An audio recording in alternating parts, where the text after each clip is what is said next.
Welcome class to Module 6.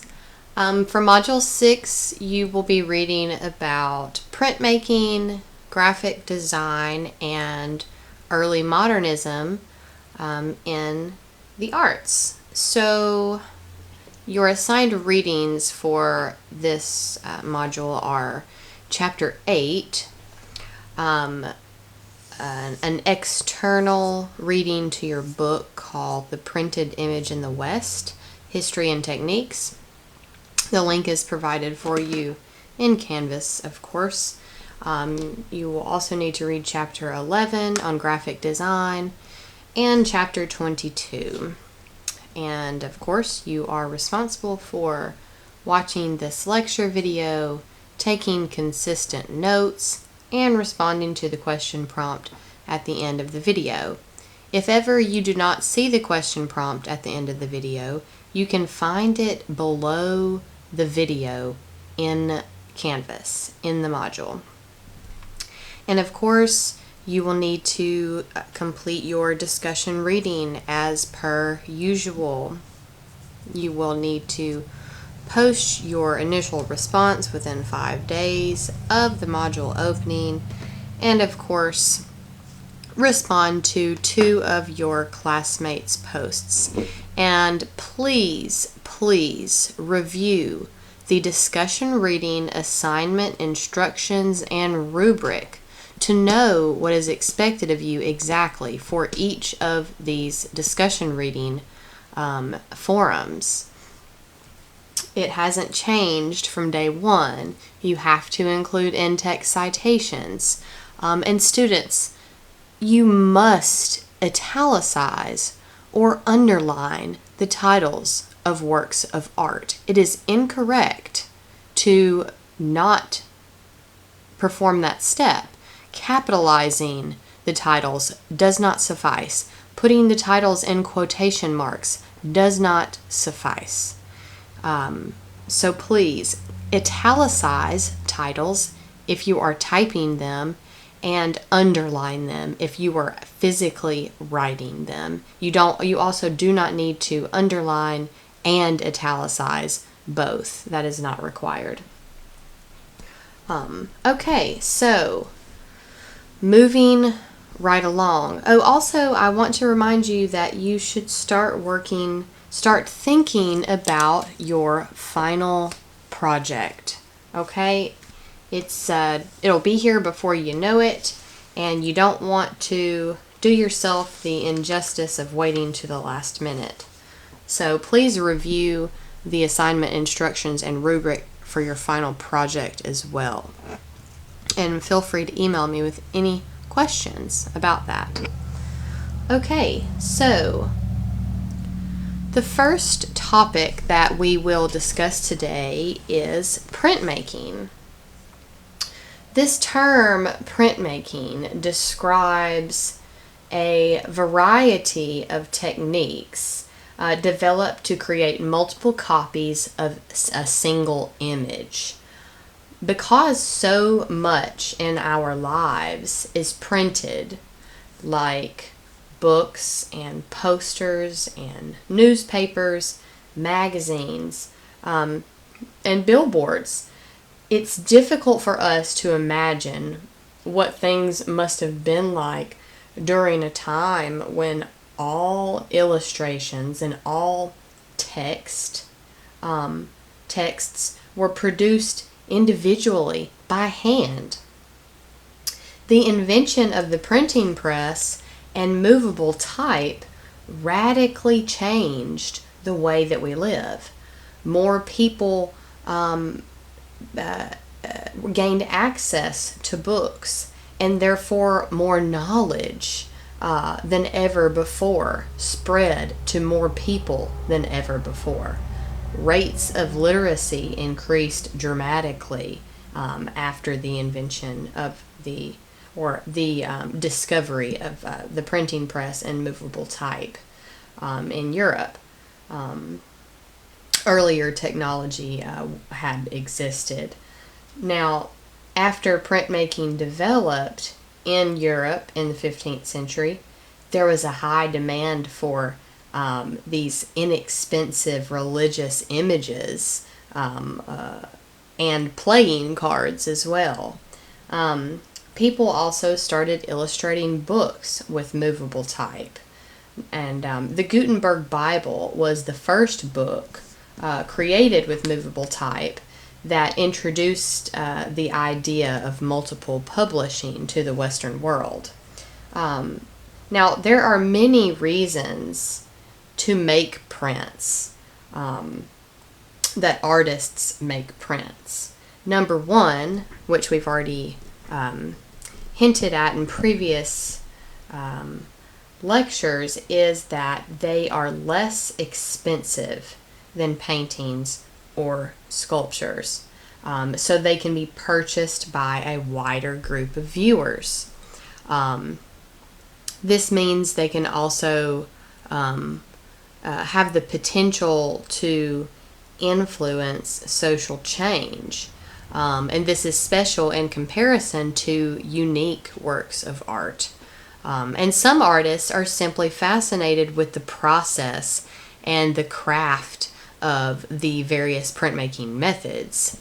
So let's talk about some printmaking terminology. I've already mentioned that prints are artworks that exist in multiples, and they're made from what we call matrices, or a matrix is the singular. So some of the common materials that matrices are made out of are wood, various metals, and stone, and some hard and some plastics can be also be used. So when you print a series or a group of images from a matrix, we call that an addition.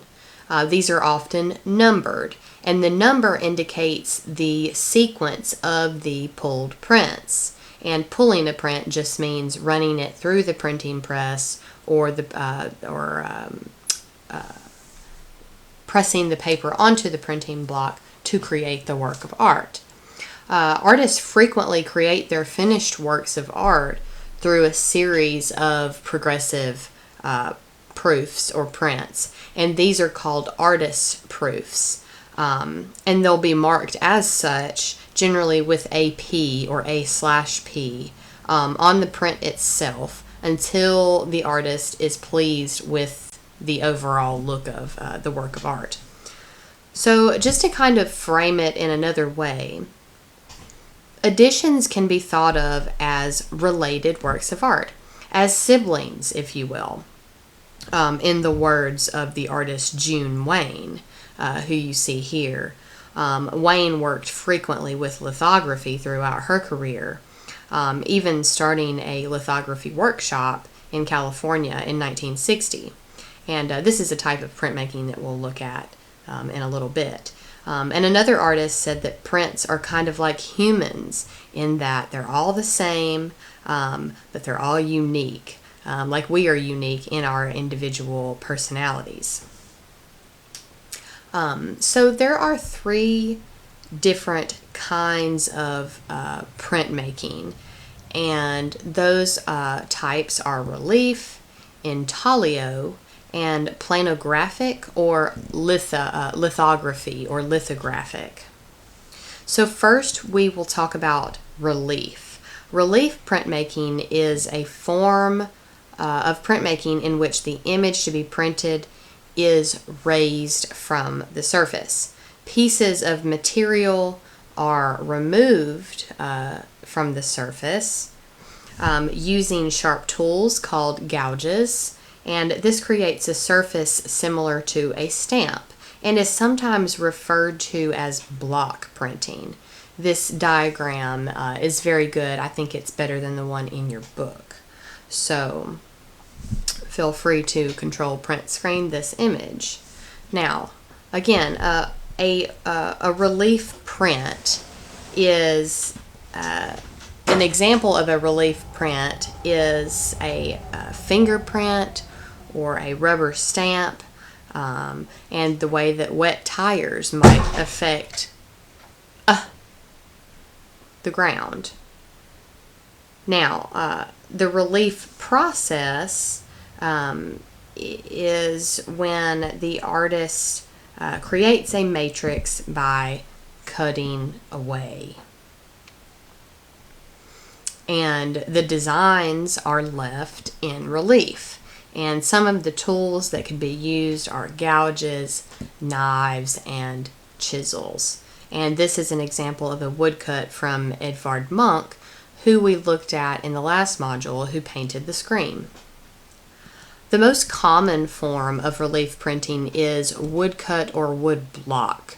An ink drawing is made on a woodblock matrix, and the artist cuts away the uninked areas, leaving the inked areas raised. So printing ink is then applied to the raised surface, and a sheet of paper is then laid on the block to take an impression by a hand or a press.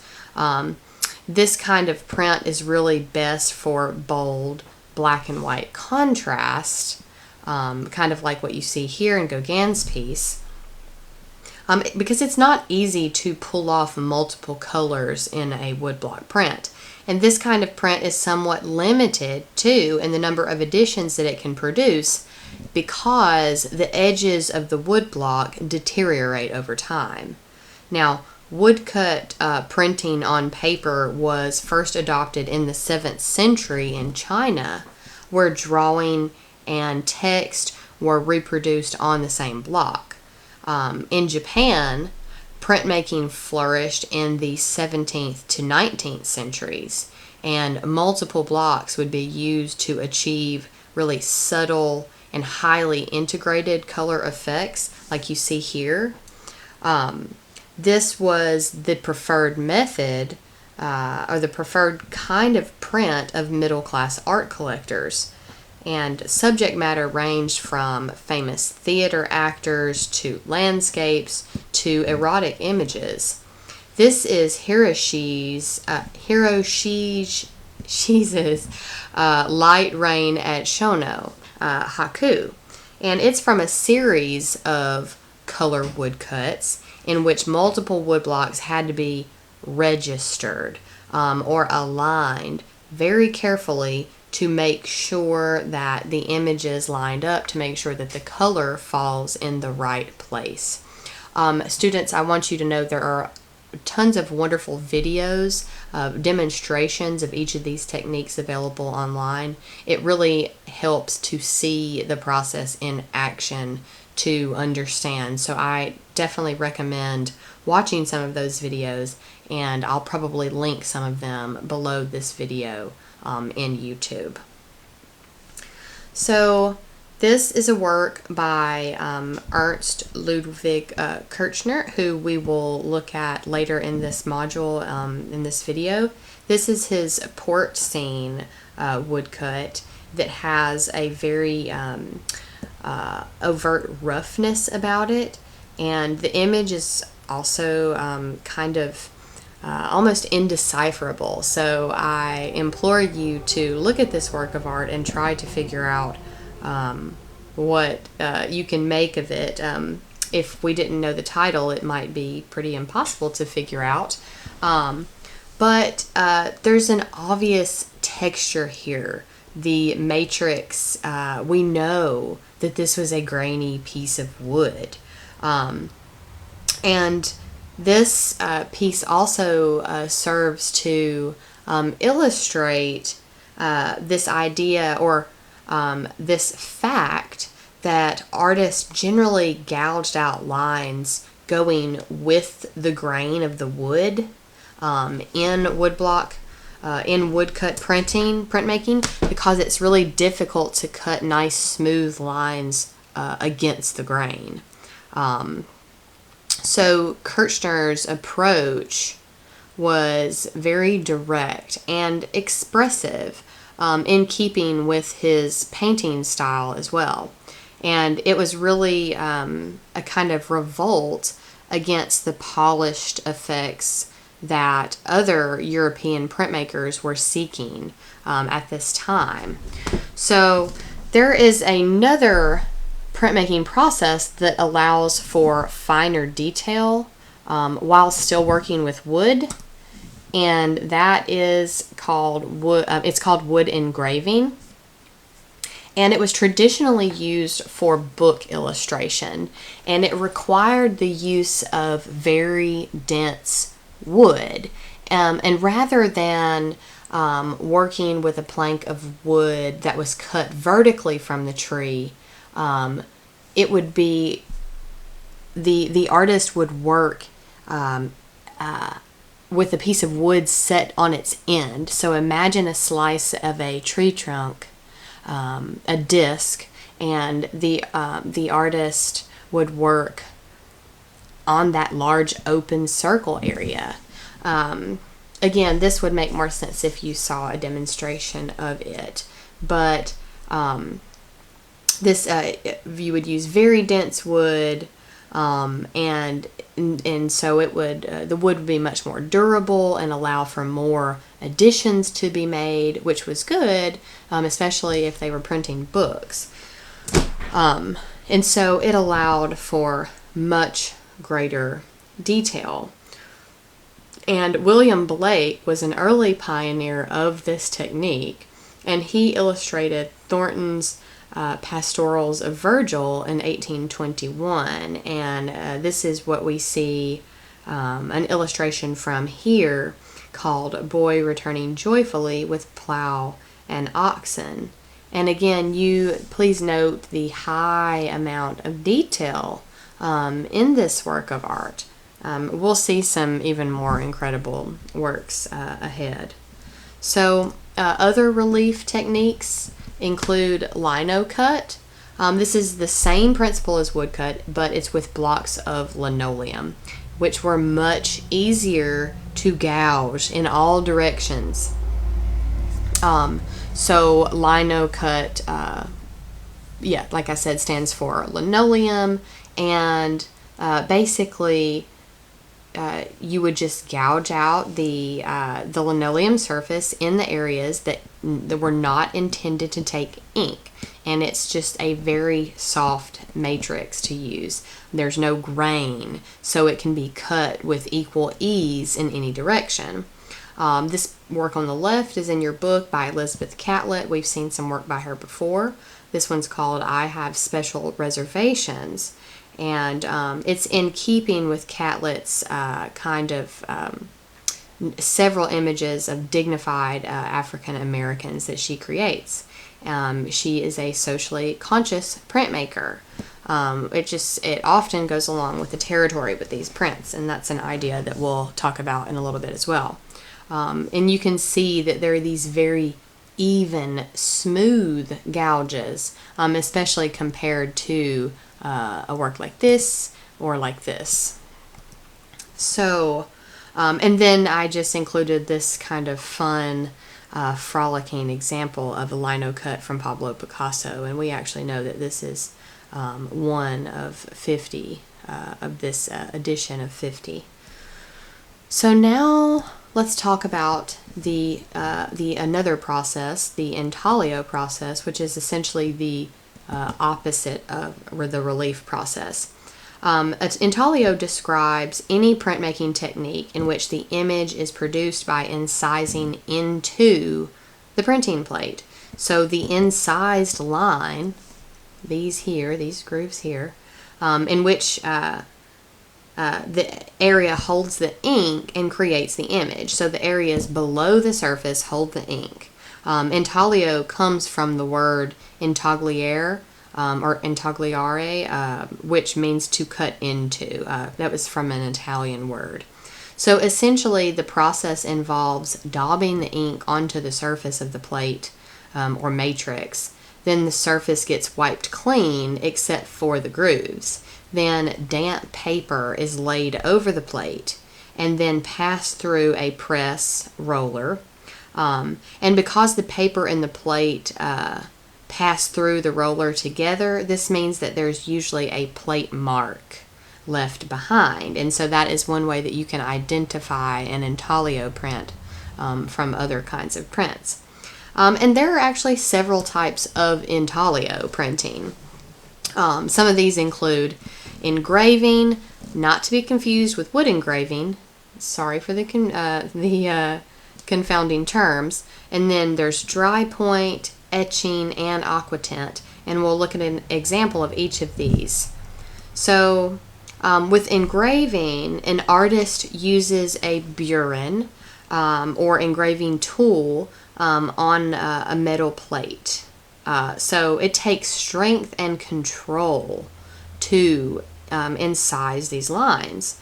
So then a scraper would be used to smooth down the rough edges that you would inevitably create in these grooves. And so these lines are not drawn as freely as they would be in the lino cut, for example. And this is a technique that we see in U.S. currency. And here you have two examples of Albrecht Dürer's very complex prints. I should have included a detail of this print for you, but luckily you can zoom in on that with your book. You can see thousands of very intricate lines and details here, more in the Night, Death, and the Devil, and all of the shapes and the textures and the masses and the depth here, and the values are all created by lines alone. We've hinted at this process. I mentioned this before when we talked about Kiki Smith's Genzer long ago. Now, dry point is usually done on copper plates, as the softer metal lends itself to this technique. So the process of incising for dry point creates a slightly raised, ragged edge, which is what you see in this little diagram here. And it's known as the burr. So when ink has been applied to the plate and wiped off, both the incised line and the burr receive ink during that process. So it gives the printed line a kind of velvety look, kind of fuzzy, owing to the delicate nature of the burr. Dry point is usually made in small editions, stopping before the burr is crushed from the pressure of the intaglio press. Dry point's often combined with other intaglio techniques like etching. So etching is a printmaking technique that uses chemical action to produce the incised lines.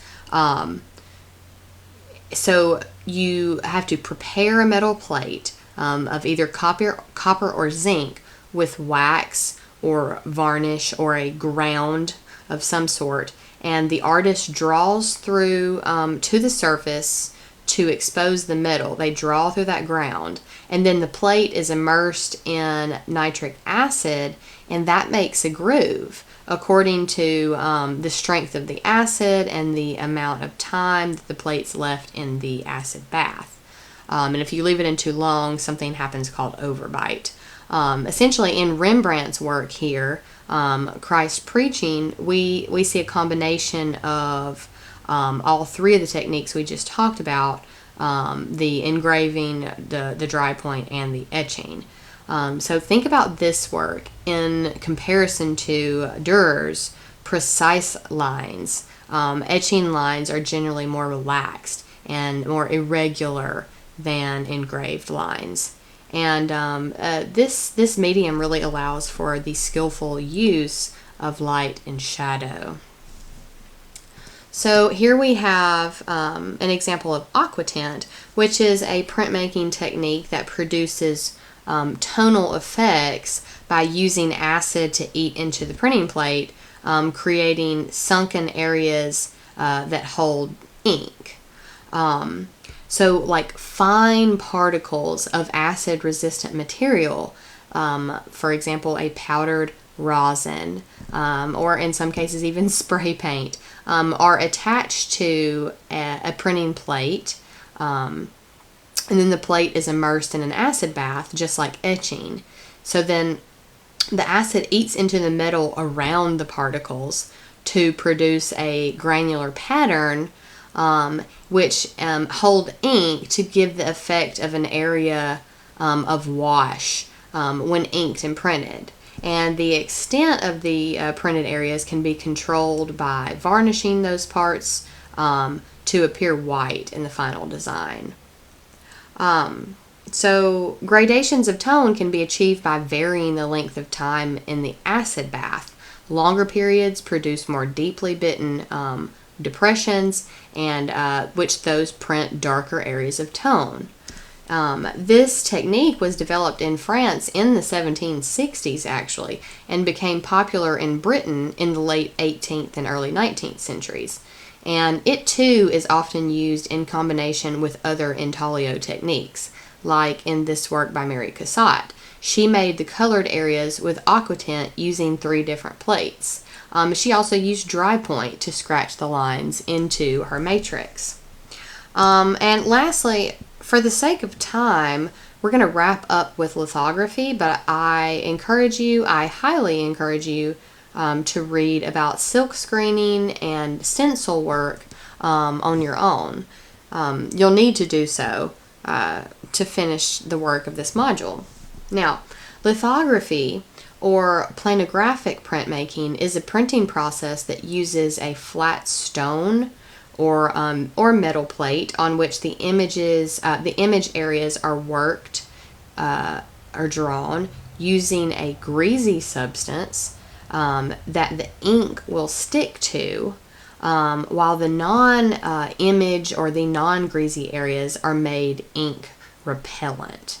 So lithography was invented in the late 18th century, initially using Bavarian limestone as the printing surface. Its invention made it possible to print a wide range of marks and create tonalities more than were possible with earlier printmaking techniques like relief and intaglio.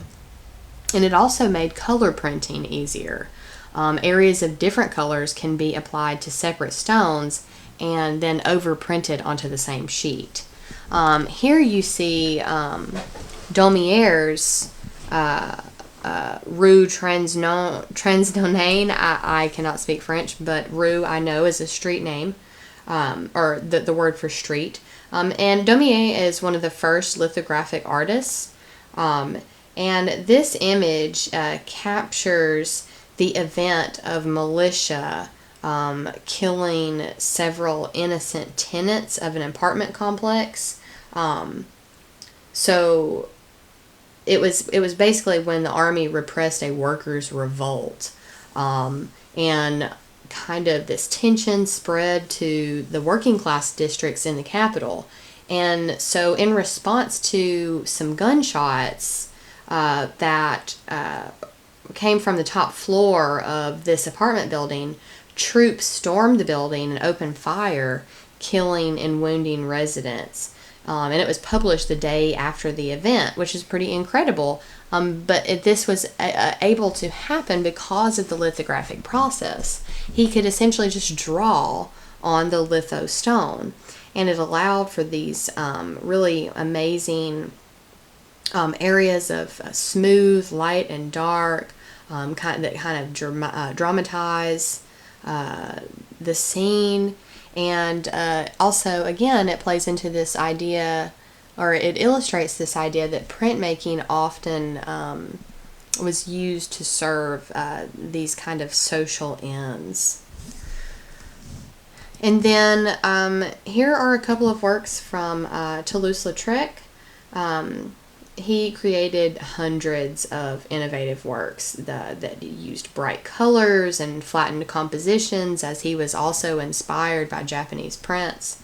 And he kind of pioneered this new style of a lithographic poster that were large format and exhibited very innovative compositions.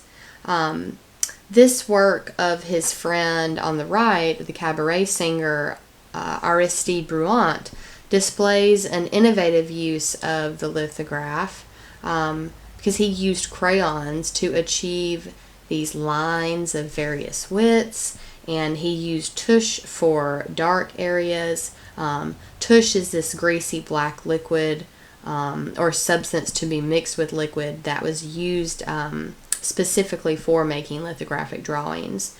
And he created the white patches by dropping melted wax onto the lithostone. And the work on the left is one of Lautrec's graphic posters that he created to announce the arrival of performers like Jane Avril, or dance halls like the Moulin Rouge. And they embody this kind of joyful, frenetic spirit of the nightlife at the end of the 19th century in Paris. Avril, a lifelong friend of Lautrec, commissioned this print to advertise her show at this venue in Paris. It's a very bold composition, characterized by this kind of radically skewed perspective and interesting, severe cropping. Again, the flattened forms. And very sinuous lines like the ones that delineate Avril's costume.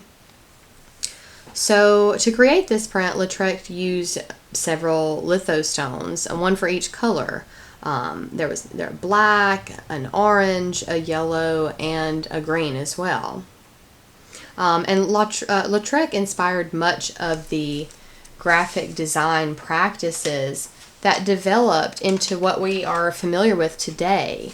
So let's talk some about graphic design. Now, again, printmaking is part of the history of design. And the history of design begins with the ability to create prints and type. So this chapter really focused on the prevalence of graphic design and other related design principles in our daily lives. And we'll focus primarily on the graphic design elements. So what do we mean when we say graphic design? Well, it refers to the craft of creating visual content that includes words and pictures to communicate information, to enhance communication. And so where do we see graphic design? Well, we see it in posters and signs, advertisements, books, magazines, web pages, our apps, stamps, movies, and on and on and on. We encounter graphic design all the time. So much graphic design involves materials that are printed or viewed on screens, and it often involves symbols, type, color, and illustration. Graphic design is often employed to influence our perceptions, to attract our attention, or to persuade us. It's very important to remember that many graphic design projects have commercial purposes, such as advertisements and logos. This implies that there is a very needs-based relationship between artists, between graphic designers, and their clients. This means that the artist or designer really has to take the viewer into account, more so than in other fields of art. This means that the artist has to be informed about the client company, about the product, and the target audience or consumer. And essentially, design solves problems and presents solutions. For example, your book discusses one of these graphic design solutions with the Saks Fifth Avenue problem. The issue was that the store needed to freshen up its image. Being a long-trusted, well-established, iconic brand meant that Saks had a base of devoted customers, but they needed to attract new customers to remain relevant. So they needed to rejuvenate. And to do this, they asked a graphic designer from the Pentagram design firm to propose ideas for a new logo that would be recognizable to their loyal customer base, but that would also be cutting edge in a way that would attract new customers. So designer Michael Beirut took the logo that you see on the left here and cut it up into 64 square pieces, and then put the pieces back together without any rhyme or reason. And this was the result. Do you think that it was successful? And I haven't done the research, so I don't know how Saks benefited from this design solution. But let's talk about some of the nuts and bolts of graphic design. First, looking at typography. This is the art and the technique of composing printed material from letter forms, or actually designing letter forms themselves. And a major component of typography is thus the typeface, also known as a font. This is a complete set of letter forms, including all capitals, all the lowercase, and numerals and accent marks, such as punctuation as well. Now, the world that we all know is full of different fonts or typefaces.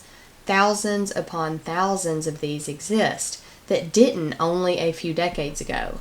But all of us have tools at our fingertips to create aesthetically pleasing, professional graphic designs using different sophisticated typefaces or fonts. We even utilize typefaces like these in our communication with our friends on Snapchat, on Instagram. Your book actually quotes Kanye on this, which I found rather interesting, stating that he gets emotional with fonts, spacing, and proportion. These things matter to us, and even though we kind of take them for granted, you know, when you are composing an Instagram story or an Snapchat story, you want your font to reflect your mood, and in a way, you are kind of selling yourself and packaging yourself, and so the graphic design matters. So many typefaces of European origin are based on capital letters that were carved in stone by early Romans. This Roman type of font or typeface is made with a combination of thick and thin strokes, ending in serifs. Now, here is a serif. These are the kind of angled, pointed ends or flourishes.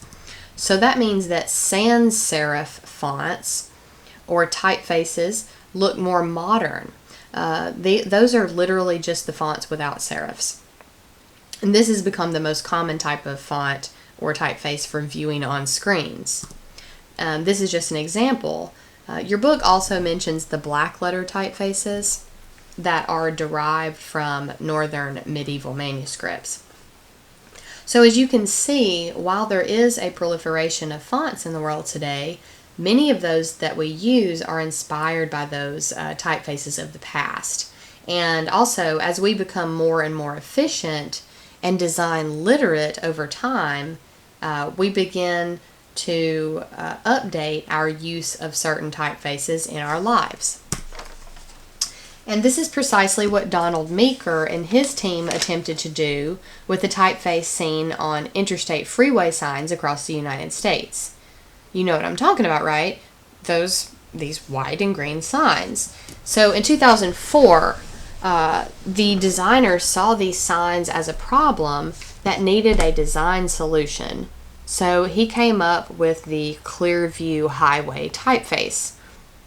This design was created to improve overall readability. To create it, they expanded the hollow spaces in the lowercase letters, and they decreased the difference in size between the capitals and the lowercase letters. They also added a base or a kind of serif to the lowercase l in an attempt to make it easier to read at a glance as well. Upon being tested by the Federal Highway Administration, in several different conditions, weather conditions. They found, and lighting conditions, I'm sure, as well. They found that it was much better, and they've been implementing the updated signs ever since. So again, this is an example of just how pervasive graphic design is in our lives. It can also be somewhat overlooked and underappreciated. But on the flip side, Heidi Cody's American Alphabet suggests that while perhaps overlooked or just not consciously acknowledged, graphic designs can be quite effective, actually, and memorable. She said of this work, "I try to get viewers to consciously acknowledge just how indoctrinated or branded they are." What she means is that most of us would probably be able to identify the companies associated with each of the letters in this work of art. Is she right? You can actually find lists of all of the associated brands on the internet with a quick Google search. We'd probably be able to identify logos in the same way, which are these identifying marks or trademarks that are comprised of letters and a pictorial element. Sometimes logos change over time as well, and this may be to reflect changing cultural climate, new goals, or even new management or leadership. And you can see this illustrated by the evolution of NASA's logo. In the 1950s, the logo featured a celestial globe with the Earth and the Moon and a stylized arrow representing spaceflight. In 1973, the logo was streamlined to spell out NASA in these kind of thick, tube-like letters, but people apparently began referring to it as the worm, the NASA worm, even though the A's were actually supposed to represent the nose cones of rockets. And then in the 90s, budget cuts and a kind of demoralized atmosphere surrounding space travel after the Challenger explosion led to yet another redesign. They went back to a version of the previous logo that was associated with a more optimistic period in NASA's history. So let's talk a little bit about posters, again, ads, and other graphics as well. A poster is a concise visual announcement of sorts that provides information through the integrated design of typographic and pictorial imagery. A poster should quickly attract attention and convey its message, and they're often designed to advertise, persuade, or inform.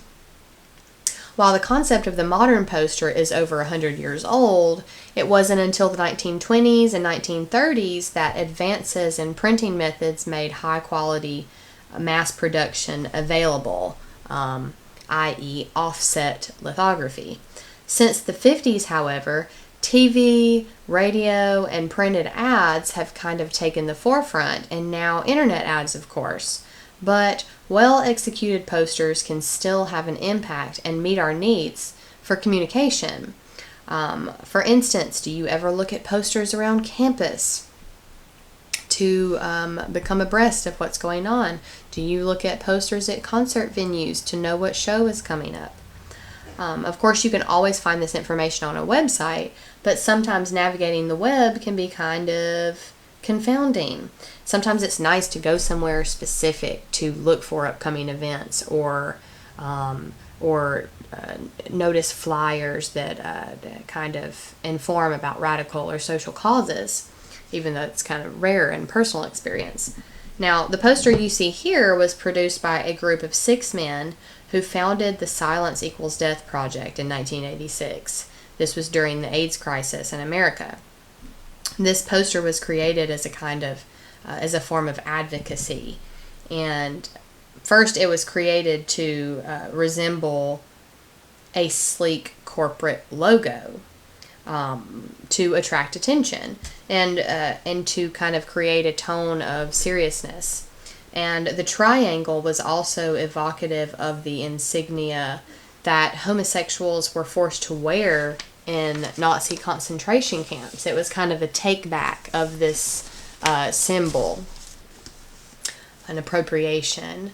And the text suggests that a conversation needs to happen, that dialogue needs to be open about the causes, the treatment, and the prevention of AIDS. So the subscript of this poster that is not visible until the viewer comes close reads this: why is Reagan silent about AIDS? What's really going on at the Center for Disease Control, the Federal Drug Administration, and the Vatican? Gays and lesbians are not expendable. Use your power, vote, boycott, defend yourselves, turn anger, fear, grief into action. But until you got close, you wouldn't know that anything at all about the AIDS epidemic was being said. The emblem of this poster eventually became the logo of the ACT UP movement, which stands for the AIDS Coalition to Unleash Power. So here we have a poster functioning as a modus for social change. So, of course, you have seen the Guerrilla Girls poster before, and I can't remember if I showed you this at the beginning of the semester or not, but nonetheless, the Guerrilla Girls made posters about the lack of representation of women in the art world. This 1984 poster says, "Do women have to be naked to get into the Met Museum?" And it appropriates the image of the artist Ang, called the Grand Odalisque. Ang was this kind of neoclassical turned experimental romantic painter. And the gorilla mask, though, was the standard costume worn by Guerrilla Girls during public appearances. And this kind of bright yellow background grabs the attention of the viewer, and the sans serif font is all business, gets right to the point. These posters would have been placed near museums and galleries all around New York. So your book also mentions that Mavie Ann Davies often works without a commission, and that's whose work you see here. But rather, he works for self-expression and from this desire to inform and arouse the public about pressing social issues. And I imagine that many of the posters created for the purposes of social justice are done so in the exact same fashion. This poster comments about the refugee, quote, problem. I think crisis is a better term for it. But the clever use of negative space here evokes that, first of all, it represents the world map, and it suggests that the refugee crisis is a global problem. And apparently this work was distributed freely to the artist email distribution list. So that's just a little crash course in graphic design. We're going to need to move on into chapter 22 on modernism. So this chapter introduces several art movements that we correlate with the birth of modernism or modern art. It covers Fauvism, Expressionism, particularly German developments, Cubism, Futurism, and the influence of these movements on sculpture, and the introduction of modern art to the United States as well.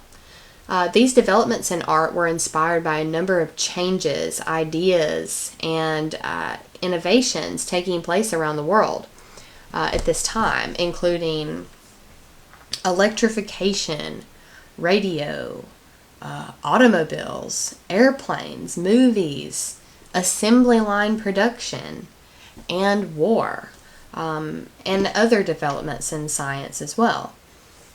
While most artists probably weren't reading deeply into the literature of those fields of science, like physics or psychology, they still lived in the same world as those events were unfolding and were inspired by these developments, including Sigmund Freud's notions about how human behavior is often motivated by unconscious forces, or Einstein's theories about matter as energy, or his theory of relativity that changed previous human conceptions of space and time.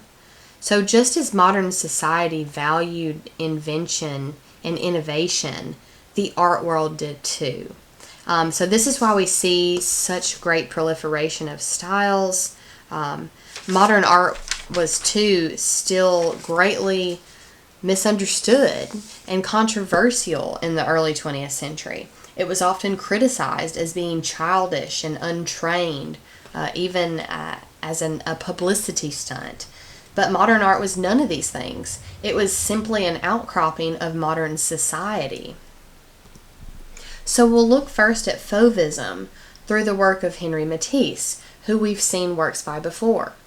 It's significant to note right away that the artists that we'll talk about in this lecture were following in the footsteps of the Impressionists and the Post-Impressionists, expanding on their ideas and moving further and further away from Renaissance standards and depictions of reality. Matisse, for example, was very inspired by Gauguin.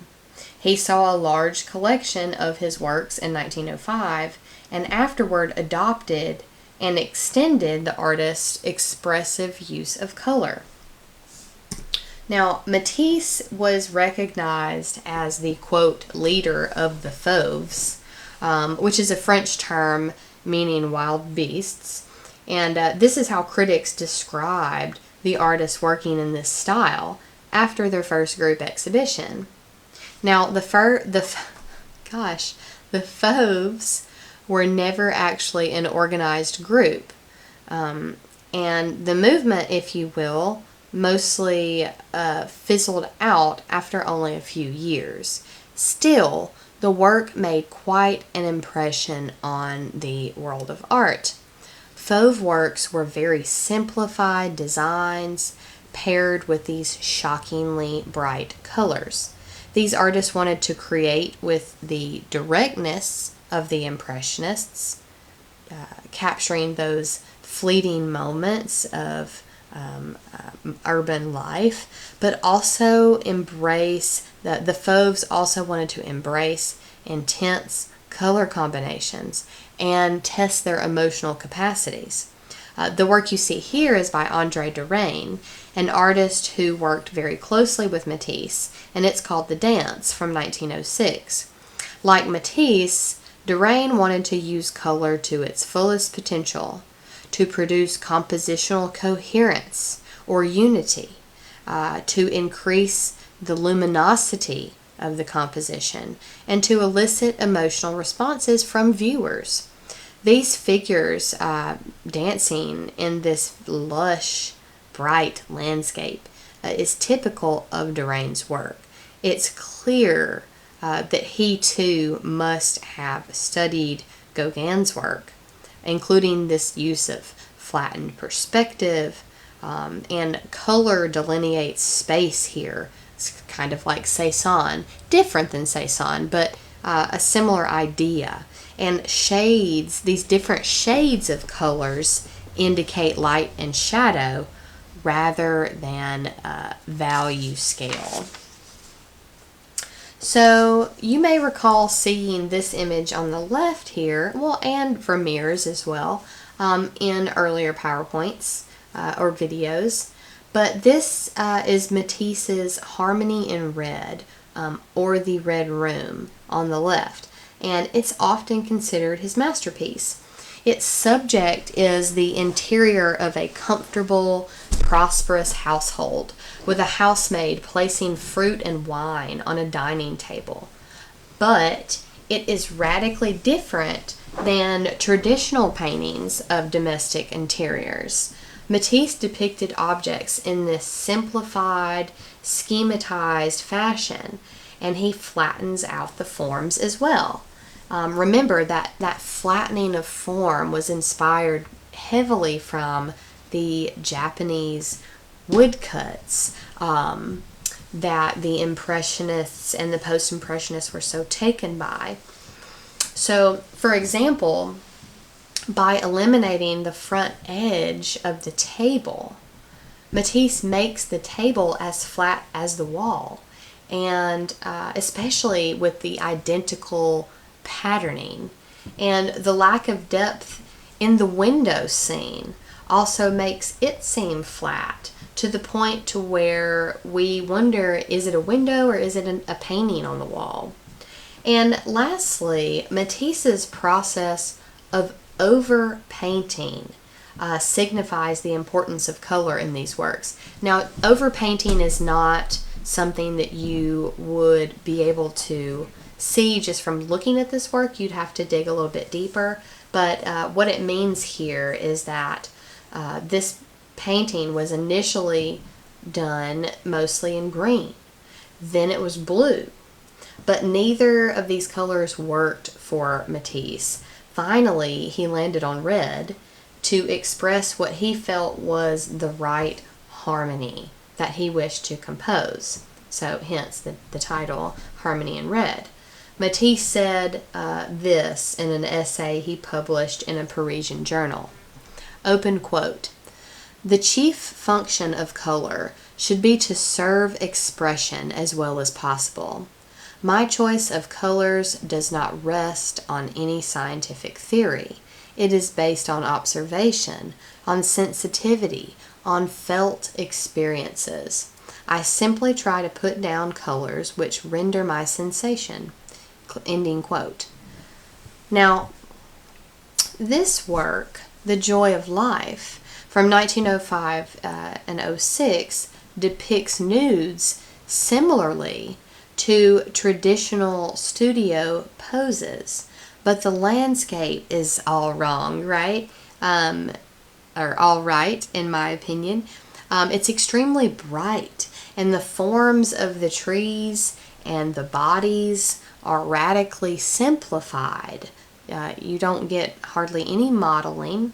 Again, he's emphasizing the flatness because he wants you to focus on the color. So this simplification was very intentional to avoid overloading viewers with intricate details. Matisse felt that these would keep the viewer from experiencing the elemental expressiveness of color. The work of the Fauves exploded traditional use of color as it had been used to describe natural appearances. They were very influential to later developments in art. Now, the immediacy and the boldness of Fauve art appealed to many artists, including the German Expressionists. And color plays an important role in the German Expressionists' work as well, but the expressiveness in German images is largely defined by distortions of form, by ragged outlines and agitated brushstrokes. These artists were interested in expressing emotion and states of mind. The two prominent groups of German expressionists were called Die Brücke, or the Bridge, who gathered in Dresden in 1905 under the leadership of Ernst Ludwig Kirchner, who we mentioned earlier, and Der Blaue Reiter, or the Blue Rider, which formed a little later in 1911 under the founders Wassily Kandinsky and Franz Marc. Now, we'll look at work by member Kirchner from Die Brücke first. Members of this group believed that they were contributing to art by bridging the past with the present, the old with the new. So, therefore, their name, Bridging the Past with the Present. Specifically, art of the past that they were influenced by included German medieval art. And they even took this admiration so far as to model themselves and their own behavior after medieval guilds by living together and practicing the arts equally, implementing proper values and principles and standards. Kirchner focused much of his work on the negative effects of industrialization. These two works that you see here focus primarily on the alienation of individuals in cities. On the left, you'll see his 1913 work, Street Berlin, that is in your book. Notice the areas of flat color that he modeled after Fauvism in both of these works, really. Two prostitutes take up the left half of the painting Street Berlin, and they're identified by their fur-trimmed coats and those large feathered hats. They walk among a crowd of well-dressed men, and the women look toward one another, but the men mostly ignore interaction. The gentleman on the right, he's been cut off, but the image does extend a little further to the right. It looks as if he's looking in a shop window. Kirchner chose these very jarring, garish colors in order to heighten the sense of dissonance or tension or the clash that he felt permeated the urban environment at this time. And these colors, paired with his kind of angular, visible brushstrokes, definitely achieve a discomforting emotional impact. And on the right, you'll see Kirchner's earlier painting, Street Dresden. And for me, this is like essentially the cover art for the Kirchner file in my head. This work similarly gives us a glimpse into the bustling activity of city life in Germany. Here, there seem to be a couple of bourgeois women staring straight out at the viewer, and they're portrayed even more ghoulishly than in the figures on the left, in this other painting, rather. The colors of bright orange and emerald green and chartreuse and pink all add to the expressive impact of this image. These works could be described as downright ugly, and that's very intentional. And I just wonder if this work here reminds you of any of the artists that we've already seen, because it kind of reminds me of Edvard Munch, his symbolist works. He's the artist who painted The Scream. And look at this little girl in the center here. What do you make of her? How strange her posture and her kind of the size of her hat in proportion to her body. It's just, I love this work. It's so odd. Now, the other expressionist group, Der Blaue Reiter, or the Blue Rider, also produced paintings that captured feelings, but they also elicited intense, visceral responses, and they had more spiritual intentions, however. Vasily Kandinsky was this Russian from Moscow who was one of the first artists to explore complete abstraction, or what your book would call non-representational art. Kandinsky was also interested in the possibilities of art to engender spiritual awakenings or experiences. He was particularly interested in theosophy, which was this religious and philosophical belief system that incorporated a wide range of ideas, including some from Buddhism, some mystical ideas, some from the occult, as well as advances in science as well. And Kandinsky was also profoundly moved by scientific exploration, particularly of atomic structure. that kind of convinced him that material objects had no real substance. And this somewhat shattered his faith in reality as he knew it. And he wrote about these ideas in a publication called Concerning the Spiritual in Art in 1912.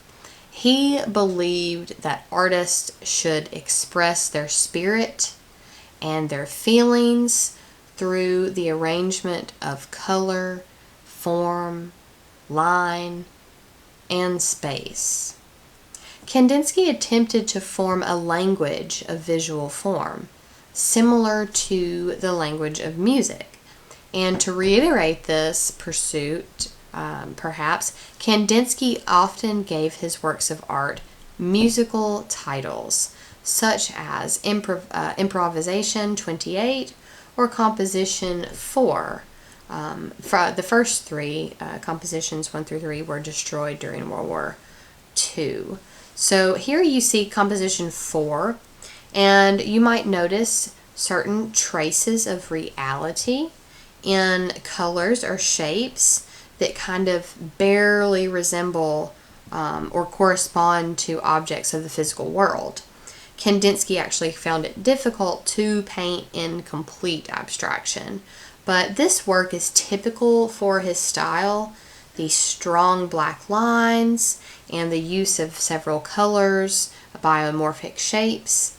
Note that the blue in this work, the artist said, gave it an overall cool tone. Kandinsky said of works like these that each was a, quote, slowly formed inner feeling, worked over and over again. And he hoped that viewers would respond to these works as if he was, or as if she was, experiencing a symphony, responding kind of instinctively. And he said this about his work in his treatise concerning the spiritual in art. Open quote, "Color directly influences the soul. Color is the keyboard. The eyes are the hammers. The soul is the piano with many strings. The artist is the hand that plays, touching one key or another purposively to cause vibrations in the soul."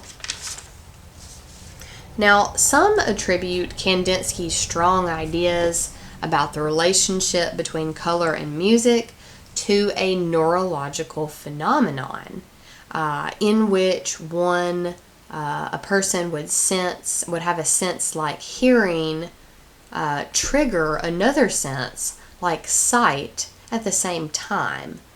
And this is called synesthesia. So essentially, when Kandinsky heard music, he saw colors. And when he painted with color, he heard music. So that's just a really interesting idea that always fascinated me.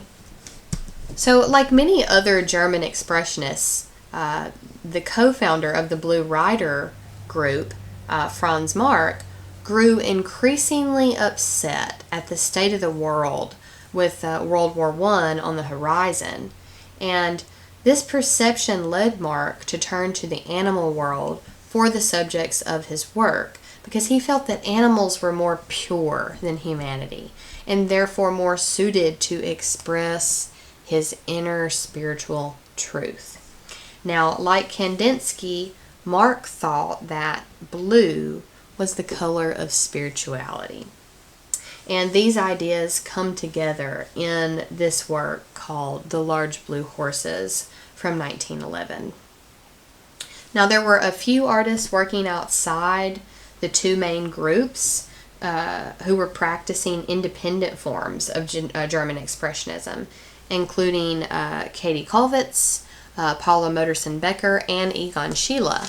And we saw work by Kollwitz before when we talked about directional forces. She was committed to causes of the working class, and she worked primarily through printmaking because of its potential to reach a wide audience and therefore inspire social change. Now, Modernism Becker we saw before when we discussed depictions of mass in two dimensions. This self-portrait with an amber necklace shows the influence of the artist's trips to Paris and the influence of Gauguin. And it's evident in the kind of simplified shapes and crude outlines of this work. And then Egon Schiele's self-portrait is pretty crude and unpleasant in contrast. Its depiction of a nude, kind of emaciated body is stretched into this awkward pose, and it conveys a kind of physical and psychological torment. A lot of his work reflects his struggle to differentiate his emotions about sex and suffering and death. Many attribute this to the death of his father. When he was only 14, his father died insane and syphilitic. So Schiele actually has some gorgeous work, though, so look into that. Each of these artists worked in their own unique expressionistic styles. So the next important movement to discuss is Cubism. The expressionist departure from depicting reality was a path that many other artists followed, including the Cubists. Cubism was actually founded by two artists, which you may have not known, Pablo Picasso and George Braque. And it proved to be the most influential movement in art prior to World War I. An important distinction to note about the Cubists, in contrast to the Expressionists, was their emphasis on pictorial composition rather than personal expression. And we generally discuss two different phases of Cubism, and those are analytic or analytical and synthetic. First, we'll look at Picasso's Les Demoiselles d'Avignon, or The Young Ladies of Avignon. The first thing I want to note about this work is the influence of primitive art on Pablo Picasso. While the artist never took the time to study the cultures from which this art originated, he was known for his interest in African masks. He found their abstracted forms very powerful and inspiring. And you can see how he modeled the faces of the two women on the right after these kinds of masks, which he would have studied in an ethnographic museum in Paris. But he also collected these masks on his own because they were quite affordable at the time. And then Picasso modeled the three figures on the left completely differently. He expanded on Cézanne's treatment of form and space and pushed it to a new level in this work, considered his breakthrough painting, really. The tension between three-dimensional space and specific attention to the kind of two-dimensional nature of the flat designs on the painting surface convey his interest in merging figure and ground and experimenting with representation and abstraction. The fractured, angular bodies of these female figures blend kind of chaotically in with the space that they inhabit. One interpretation of the two figures with raised arms are that this is traditionally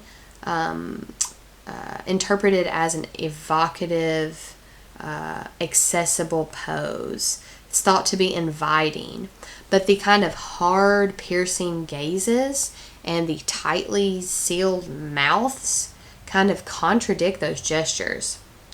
Picasso seemed to suggest that women aren't the gentle, passive creatures that men would like them to be, contradicting virtually all erotic imagery that came before this work.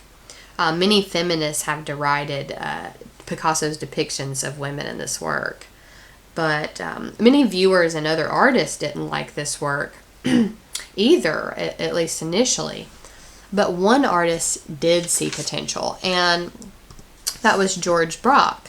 He saw the revolution of form introduced by Les Demoiselles d'Avignon and set out alongside Picasso to develop those formal innovations.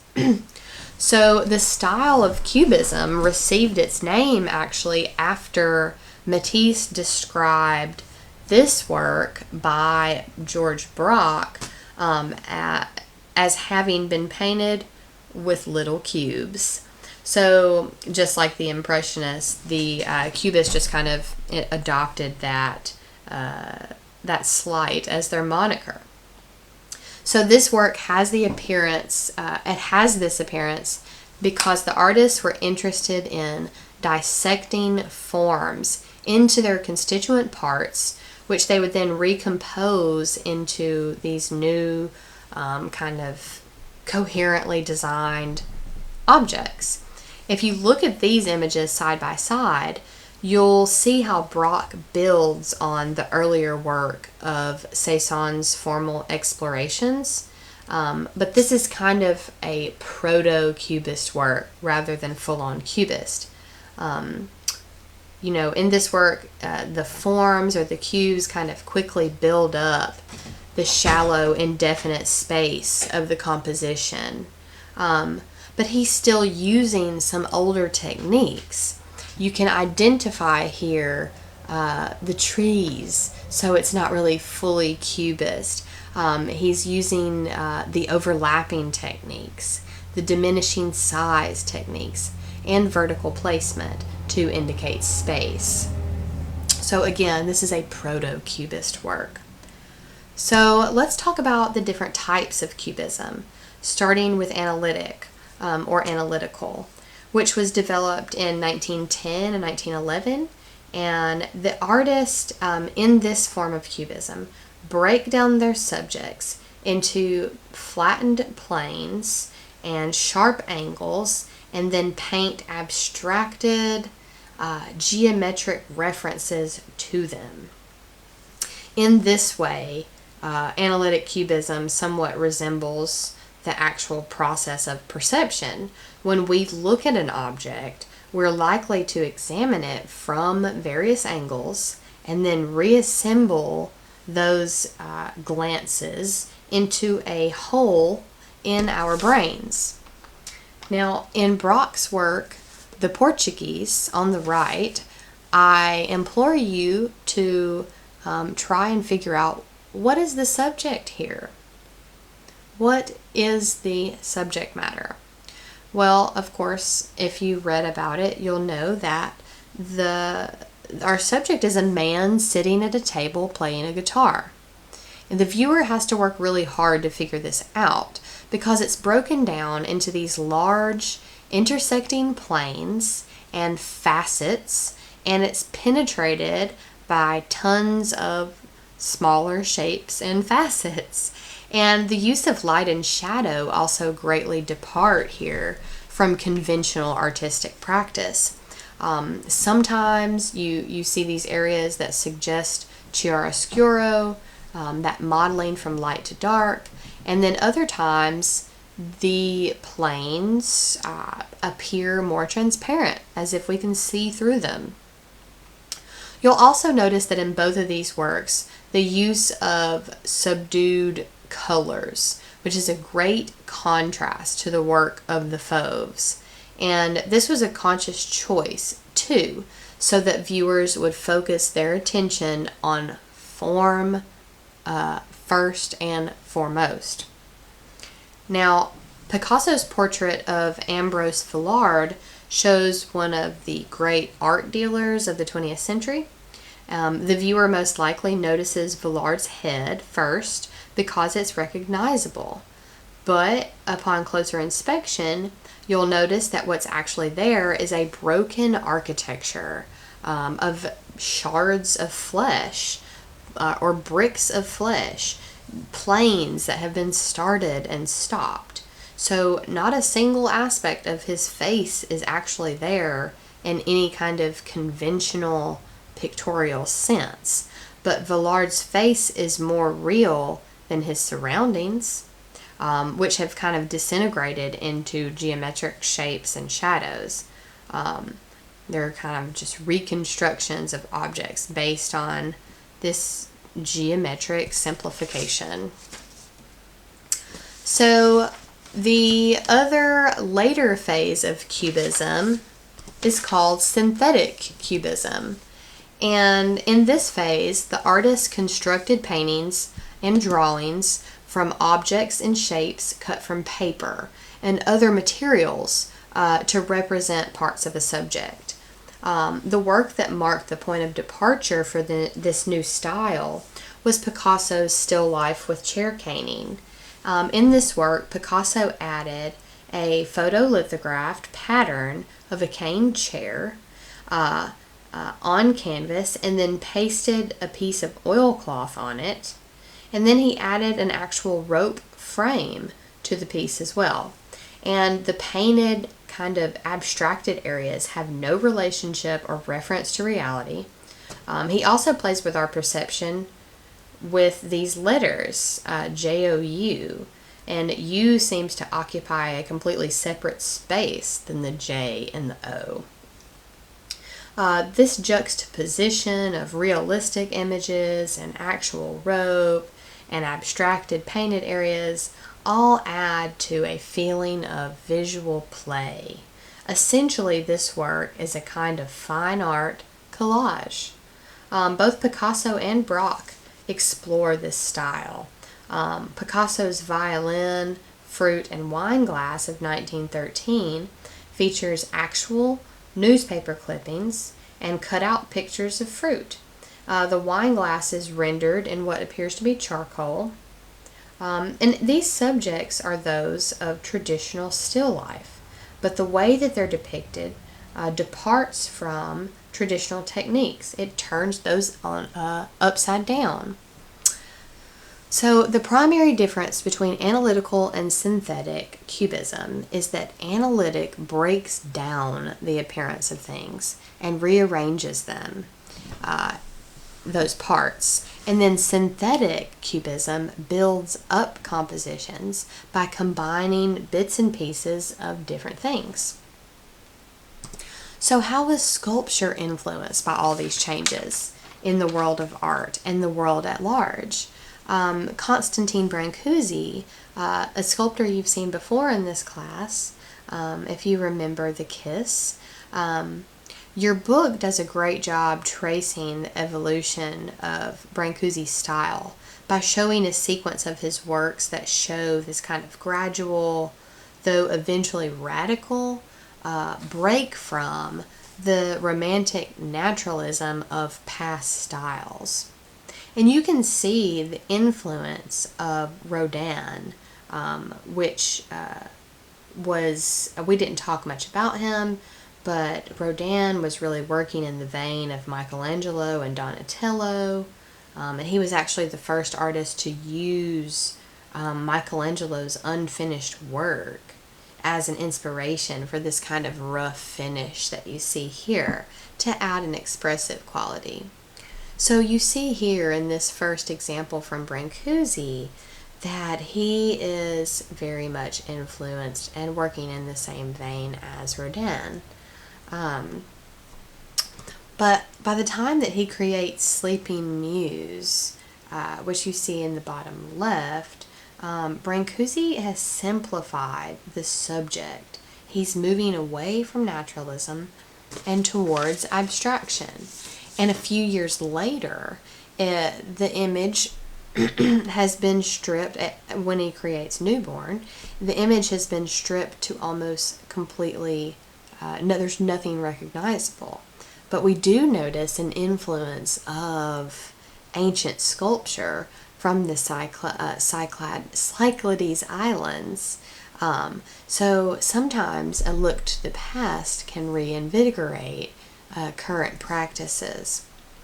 Now, your book also mentions early modern art in the United States.